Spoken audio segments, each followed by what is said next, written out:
Hi. People often complain about national and international bureaucracy and how much money is spent and how many bureaucrats there are.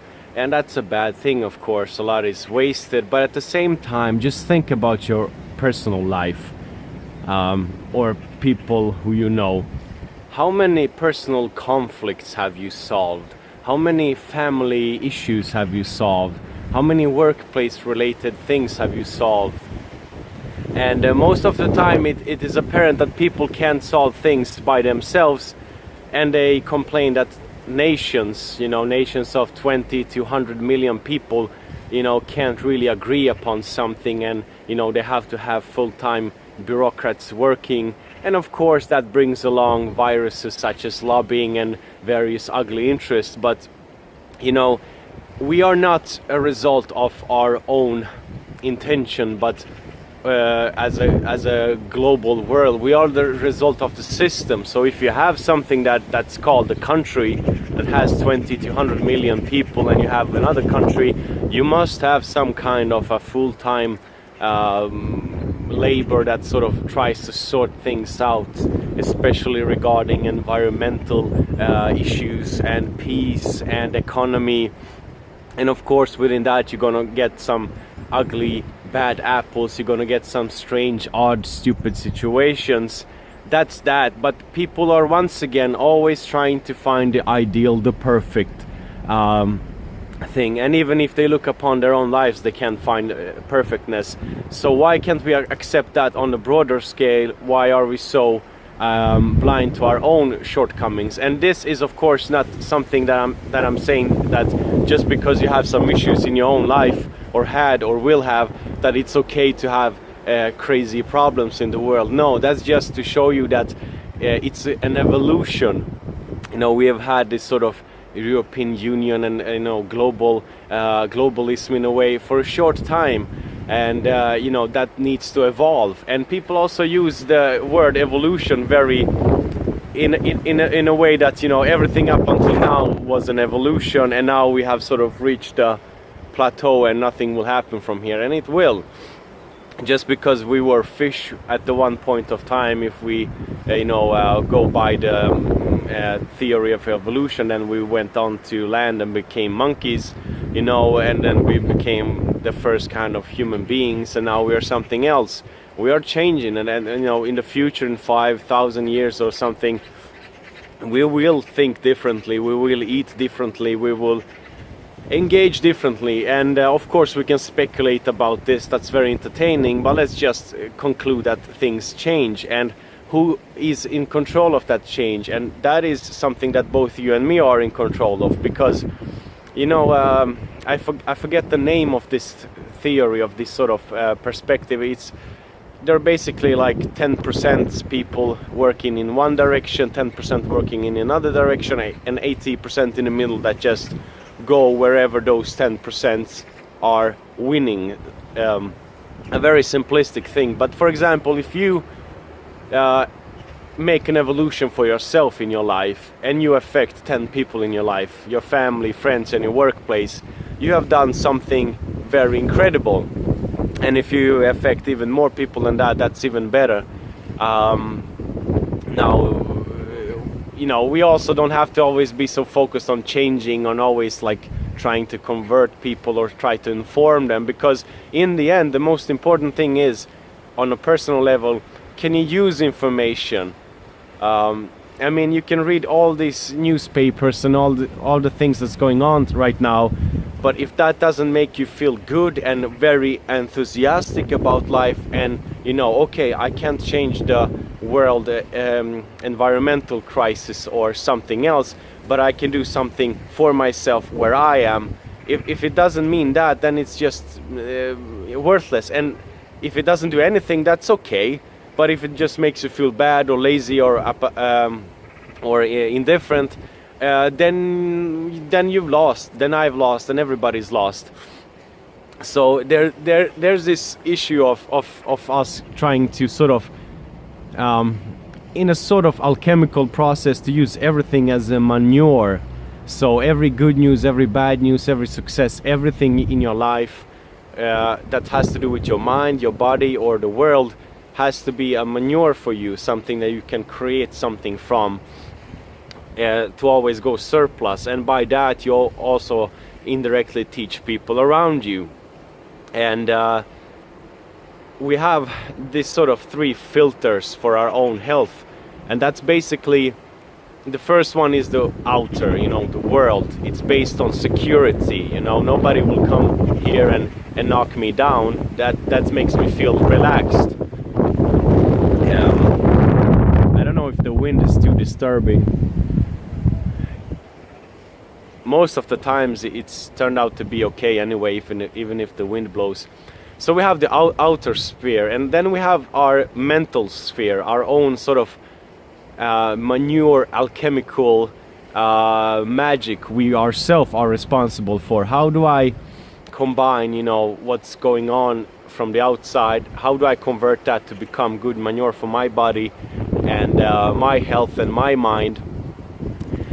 So if the world fails, you always have your individual aspect. But if the world is okay, if your manure alchemical factory is okay, you still always have the biological defense or security system. That's the last one. So when everything fails, you have the body, and the body is very good. The body is very intelligent. It knows what it has to do. It's far more intelligent than we ourselves can imagine.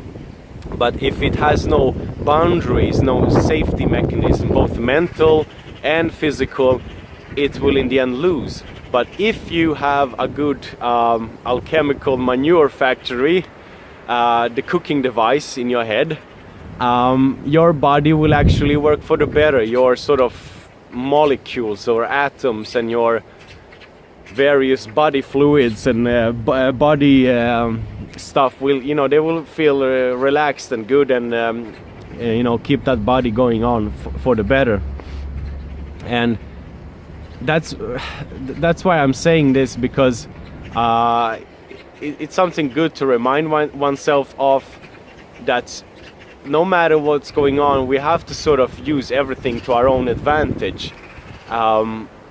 And no matter how far or how close something is, you can always turn that into something good for yourself, or maybe for someone else.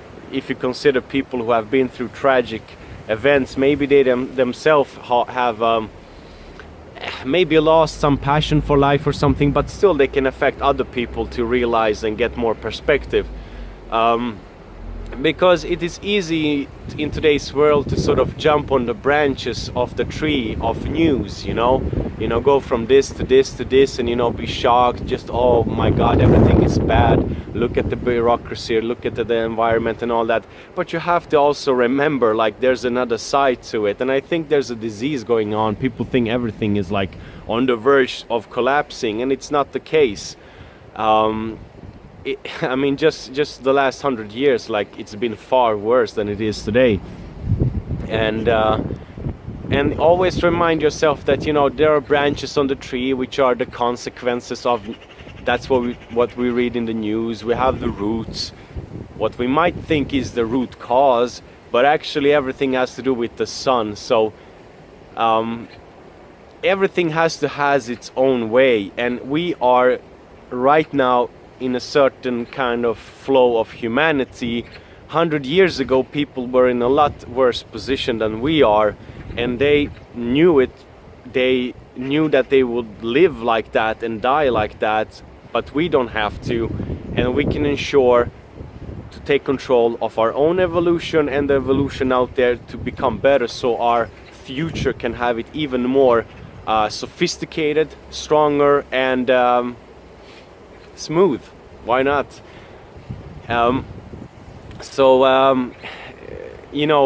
If we look at the bigger perspective, the sun perspective, not the branches, not the false insight of, there are roots to the tree, but really, like, we are a river of humanity. We are born, we die, and we are bringing something forward in our evolutional scape, and things have to evolve, you know.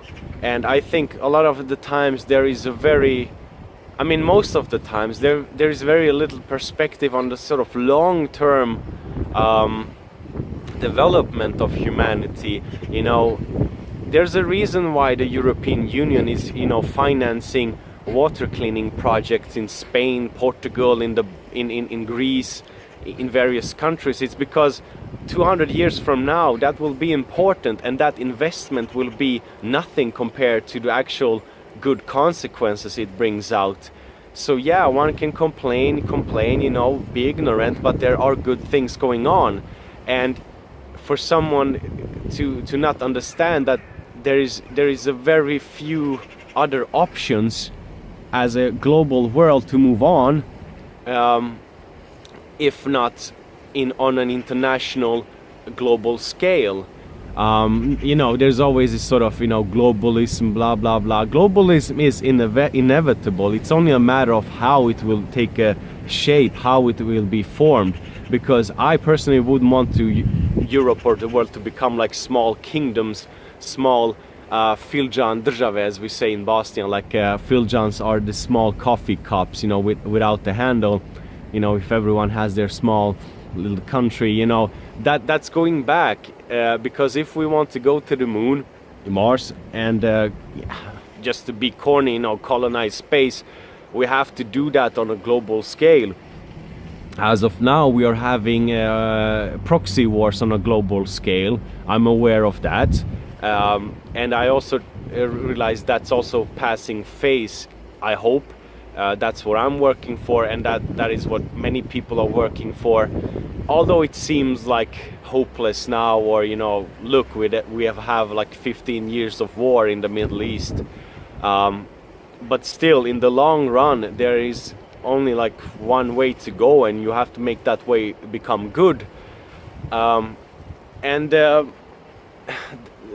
that's the thing, you know, everything is connected on this sort of philosophy, as above so below. But remember, the world is not pushed forward by us, like the majority. It's pushed forward by people like Elon Musk, for example, and various kinds of women and men who engage and act. And there are also many unknown heroes, for example, in many poorer countries, you know.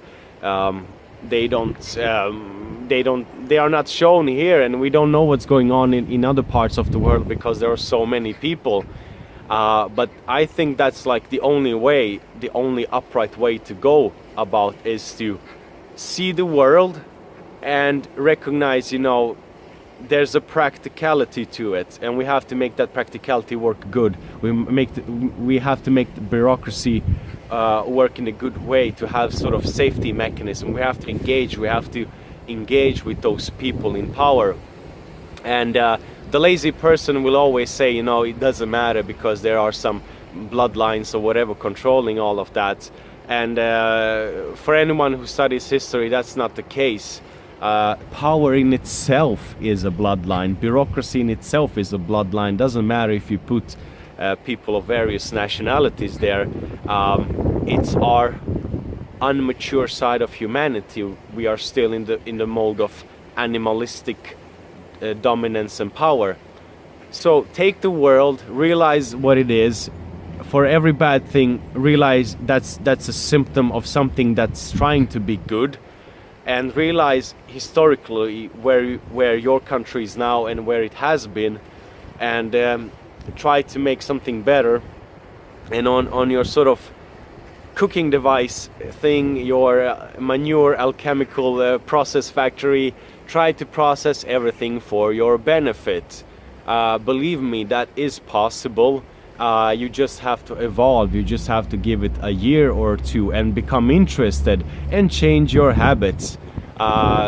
Start with small, end up big, and then in the end that will make your body become more vibrant, more healthy. I don't know, healthy is the wrong word, but you know, to be more relaxed, you know, no psychosomatic stress, tensions, no headaches, nothing like that. Yeah, some thoughts on this. I hope it made some sense.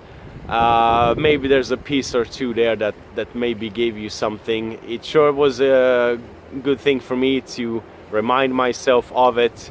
We're still in the beginning of the year. We're just about to head to official spring date and spring equinox. It's gonna be great. Take care and all the best. Ciao.